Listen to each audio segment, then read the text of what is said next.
So what's up? Kumusta? Ayos pa tayo dyan. So nandito ulit tayo sa may Maverick Racing Factory Bustos branch para sa update natin ngayong 2025. Tignan nga natin kung sulit nga ba ang presyo at yung specification nitong Yamaha MIUI 125. So tara, samahan nyo ako. Walk around na natin to. Ayos na ayos siya.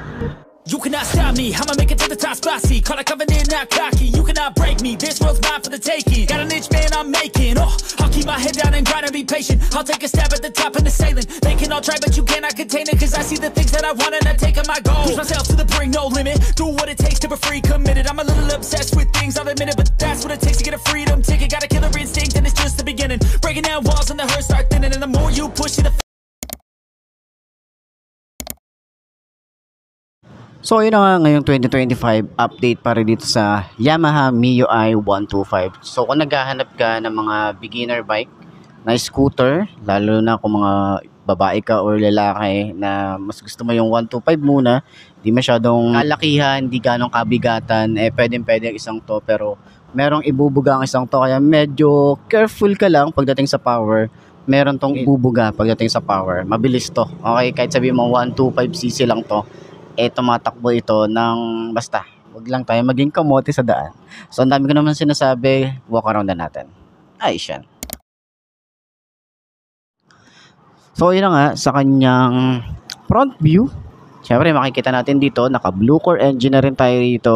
Meron tayong brake lock dito, safety features ng isang to, same nung dun sa Pasio, diba? So meron tayong aggressive na design, ganda ng paint job, napaka quality talaga. Meron tayong Yamaha emblem, may Mio din tayo rito, carbon fiber finish na datingan, and then mga sharp design, then parang pa M-shape din naman to.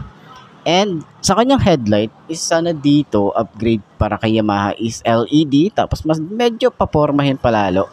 Then signal light niya, bulb type pa rin tayo rito, and then yung kanyang front fender is maganda rin at malapad din. Ganda rin ng kanyang forma, no? Pati yung plastic na ginamit dito is flexible din. Ayan, napakalambot lang din. So, extension, meron din tayo rito. Di siya ganong kahabaan. Saktuhan lang. Naka-telescopic fork tayo rito. Ganda rin ng kanyang telescopic fork. Yung paint job talaga, panalo kay Yamaha. Mugs, meron tayo ritong decals. Ayan. So, maganda rin yung mugs dito. Tapos, yung kanyang size ay 7090 by 14. Ayan, IRC na rin yung kanyang brand. So para naman dito sa side, meron tayo ritong single disc brake, single pad caliper. And sa likod, meron tayong part na open. Ayan, dito naman sa side, kita natin yung forma. May aggressiveness din talaga rito. Talagang yung forma pa rin nito kahit 2025 na sumasabay pa rin yung forma na ito. So, meron tayo rito parang carbon fiber finish. Open part naman yan. Ayan, naka-open part. And then, dito. Ganda ng design dito. Tapos dito medyo magaspang. Dito rin sa harapan, medyo magaspang din. Meron din tayo ritong gulay board at hindi siya masyadong madulas. Sa ilalim, parang carbon fiber finish yung datingan. Ayan. So, sa kanyang handlebar is naka-upright position pa rin tayo rito. Yan. So dito naka-analog type pa rin tayo para sa kanyang panel gauge. Sana dito update is digital, 'di ba? Sana may mga ganong upgrade para dito sa motorcycle na to. So makikita natin dito is yung echo, naka-high beam, signal light isang blink lang. Engine check, meron tayo ritong Yamaha, speedometer, odometer, fuel gauge.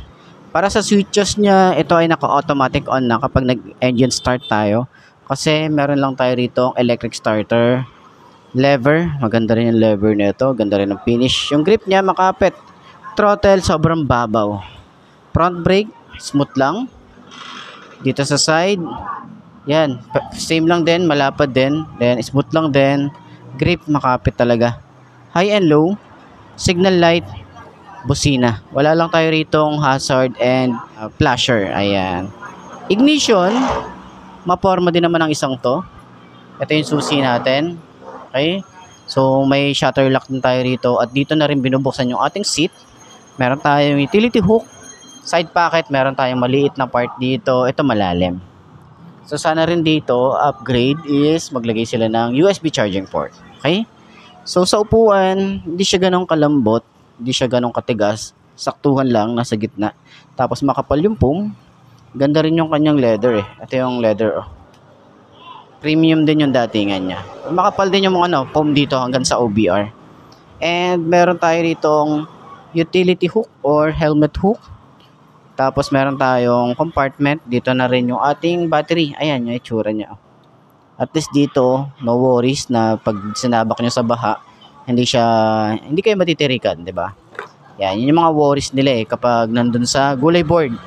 Pero wag niyo na lang ilulusong sa baha pag mga ganun, di ba?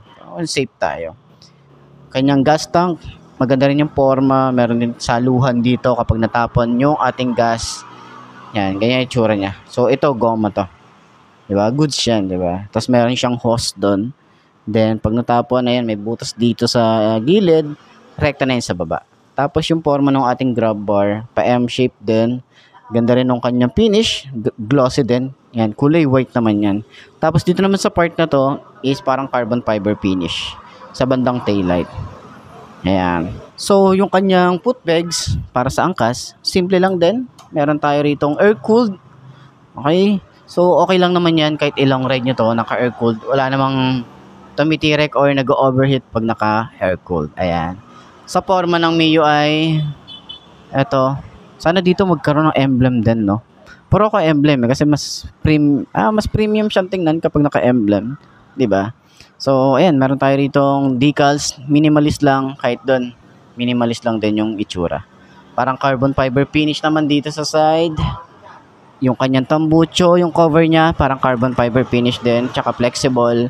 Simple lang yung ating tambucho. Ayan. So, naka-drum brake. Naka-mugs din tayo rito. IRC yung kanyang brand ng kanyang tires. At yung size naman dito ay 80 by 90 by 14. Taillight niya is naka-bulb type pa rin tayo rito. Pero sana dito update is gawin nilang LED. Yung ating signal light is bulb type. May reflector. Malapad yung ating fender dito sa likod. Ayan. Sa side naman, meron tayong monoshock dito. And meron tayong kickstart. Maganda yung kanyang panggilid. Maliit lang din naman to. Ayan. So, maraming gumagamit na ito. Kahit sabihin natin na medyo, alam niyo yun, walang masyadong upgrade para dito sa MIUI. Pero ang dami pa rin bumibili ng ganito. 'Di ba? Kasi sulit yung ano nito eh. Matipid. Nandun na yung tipid kasi 125cc to. So, wala tayo ritong side stand kill switch. Pero sana mga safety features lagyan din nila. So, ayan. Para dun sa mga gustong kumuha ng ganitong motorcycle, ayan, sakyan naman natin para at least dun sa mga 5 to na kagaya ko, may reference kayo. And then, alamin natin kung magkano nga ba ang presyo ng MIUI 125. Ayos yan. I start tripping till you're the only one standing up straight, winning all. No, we never sit still. It's time to stand up, time to take the red pill. To make this our world, gonna die on this hill. Be ready to fight and be ready to kill. We never give up, no, we never sit still. It's time to stand up, time to take the red pill. To make this our world, gonna die on this hill. Be ready to fight and be ready to kill.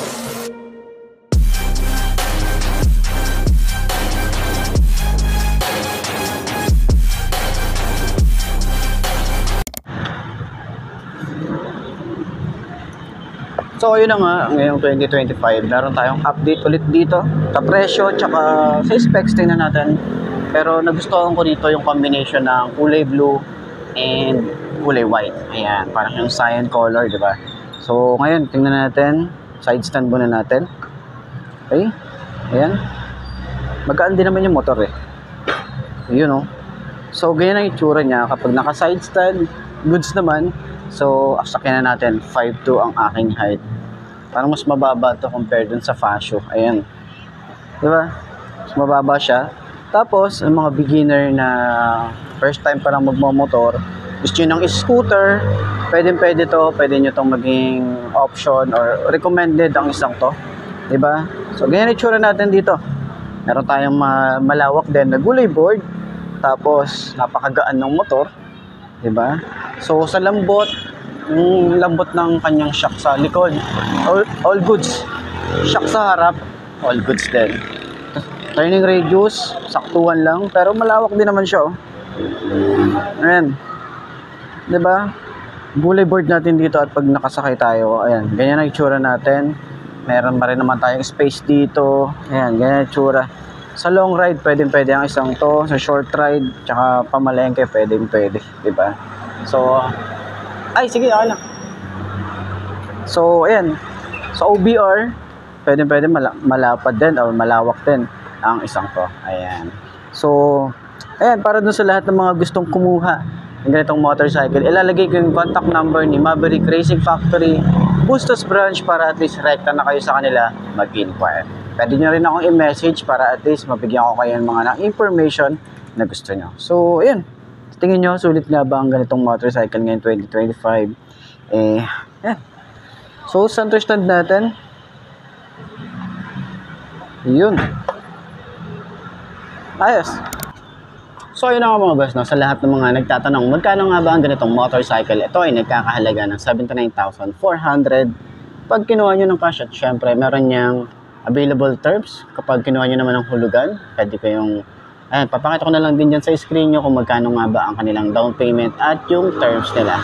So, sa tingin nyo, sulit nga ba ang presyo nito? Yung 2025, comment nyo naman yan. At para naman dun sa mga nakagamit na ng ganitong motorcycle, baka pwede nyo i-comment yan at i-share nyo ano nga ba yung mga naging experience nyo sa motor na to. Ayos yan, di ba?